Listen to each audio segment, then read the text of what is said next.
Good morrow, good eve, dear ladles and jelly spoons. If you can't tell by my devil's trap, I am my own version of the Joker for Halloween, and I didn't go anywhere exciting. I just got dressed. Storytime video on Halloween will not be uploaded on Halloween, but at least it's festive. I'm not drunk, I'm in character. It will be a paranormal storytime video. Kinda hard to get out of character. I could be drunk, we could fix that. Then we'll have a Joker Jack Sparrow. Well, I've had a lot of experiences my entire life. The apartment that I lived in with my dad, he lived in it since, I think 1968 until 2014. A lot of history. The apartment I grew up in, it had an interesting energy to it. When my mom was with my dad, when I was a child, she saw things. Not like scary, creepy things. My dad never felt threatened. I never felt threatened growing up. When my dad became ill, and it was before the cirrhosis really took over. It makes you like a mean drunk. It makes you, when your liver fails, all of the toxins go to your brain, and it's like dealing with somebody with very, very bad dementia. Before that happened, and it was just little things, little memory loss, and his sight kind of going, I started to get the feeling there was something there. You see, when my dad was healthy, I always felt safe. Always felt safe. If I had a nightmare of something chasing me, I'd wake up and he was out in the living room and I could hear him. This started happening over a period of time. I'm sensitive to things, spirits, ghosts, whatever you want to call them. They don't bother me. Never have. Sometimes I see them. Most of the time I feel them. Or I get a glimpse of them in such a way that it's a memory from a dream you can't remember. You know, that kind of memory. It's like, didn't I dream that? That kind of image, that's what I get. Oftentimes, they just leave me alone. They'll spook you when they want your attention. They don't mean to. And if they do, it's just acknowledge them and go, okay, I get it, you're here. Thanks, sorry, apologies, you know, and stop. At least for me. I don't have problems with negative energies. They tend to stay away from me. That's a whole nother video. Except this time,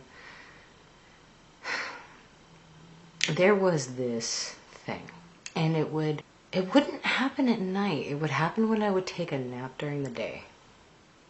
And it wasn't sleep paralysis, because I know the difference. I can actually wake my body up when it happens. So sleep paralysis doesn't work on me. But whenever I would lucid dream, and it happens a lot, I have very vivid dreams. Some of the lucid dreams that I couldn't control, that felt very real. I knew the moment I stepped foot into those dreams that it was coming. And I can't explain it. I never saw it. I knew it was male. I knew that it was very big, and it was dark, and it wasn't friendly. Not my kind of friendly. It would chase me. I would feel it like scrape at my side, and I'd wake up with an ache. You know, at first it was superficial moments in a dream where it would get me and I'd wake up. And when my dad became more ill, it started happening more. I would wake up face down in my bed, and I would try to move. And I couldn't, which sounds like sleep paralysis. No, I literally put my hands out like this, because I used to sleep on my stomach.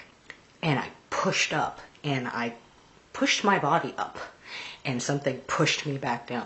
And I slept in a very old bunk bed from like the 70s, like the real thick wooden plates, and it was short too. I hated that bed. So if you sat up too quick, crack your head on it. Like I couldn't sit up like this. There was nothing there.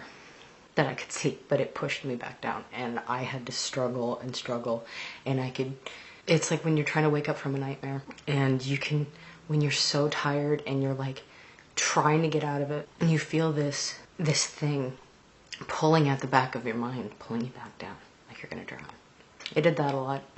It started doing it more. It got pretty nasty.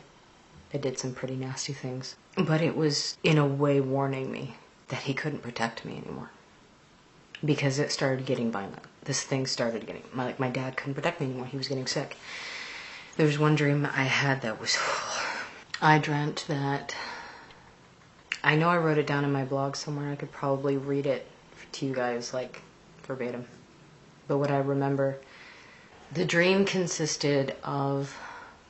I was home, but I knew it wasn't home. I knew it was the dream home. It wasn't...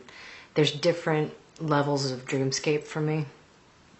And this place, it was too harsh.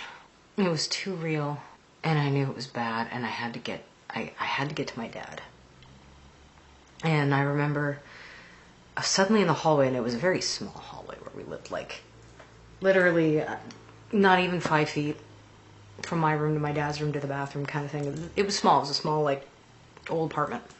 I remember I was in the hallway, and I was looking into the darkness, and I was calling out my dad's name. And I was just saying, not my dad's name, I was calling out Dad. And I could barely hear him, like, I'm up. I'm here, but it was so far away. And I remember I turned. I was just confused at this point, but I turned to my door. And it wasn't my door anymore. It was a shadow that consumes the darkness. And out of this shadow, it morphed into view. And it was this big wooden door. Big mahogany wooden door. And you could hear a baby crying. It was horrible. And I didn't want to get close to it. It was a huge door. And then I realized that wasn't a baby. And the sound just changed, and it was awful. I can't even describe to you what it is. Maybe if I sat down and tried to write it out. There's no words. And as soon as I realized I wasn't a baby and that wasn't my room, I needed to go because the door began to breathe. It was breathing. And it was about to come out, and I turned and I was screaming. I'm like, Dad, get up. Dad, get up. And he's like, I'm up. I could hear him. He's like, he used to call me Bird. That was his nickname. He's like, Bird, I'm up. And I remember hearing something behind me, and I shot up, and I almost cracked my skull because it was really low in my bunk bed and made of wood. And I got up, and I could feel something like at the back of my neck, like something trying to pull me back down, trying to pull me back onto my bed, trying to get me to go back to sleep, try to make me weak again. And I'm like, nope. I got up, I opened my door, and I was like, Dad, are you up? And I realized it was a small living room. You walk out, his chair was right, because the way it's visualized here, okay? So for your view, chair's here, TV's here kind of thing. So I walked out into the living room, and the TV was on, and it was just a little past 3 a.m. I walked up to my dad. He was like, you okay? I was just kind of standing there. I'm like, I had a bad dream. How long have you been up? And he's like, I got up about 20 minutes ago. No, apparently my father was kind of jolted awake. Like something told him to get up. Me and my dad, we had that a lot. But as he got sick, he couldn't protect me anymore. And that house used to feel, or that apartment used to feel so safe. So safe. I mean, it was home. And then one day it was over. So that's my just one paranormal storytime video for you on All Hallows Eve with my crazy hair and my scars. Thank you all so very much for watching, And I hope you had a safe Halloween. And I promise that this will be a weekly thing. Things have been hard. And on that note, my lovelies, I will bid thee anon. Adieu. Do you ever feel as though you're not you? Joker and Jack Sparrow put together is not a good idea. Rum. Don't drink. It's bad for you. Drink up me hearties, yo-ho. They're a bit like Batman. Oh, Edgar, my friend. Carry on my wayward son. There'll be peace when you are done.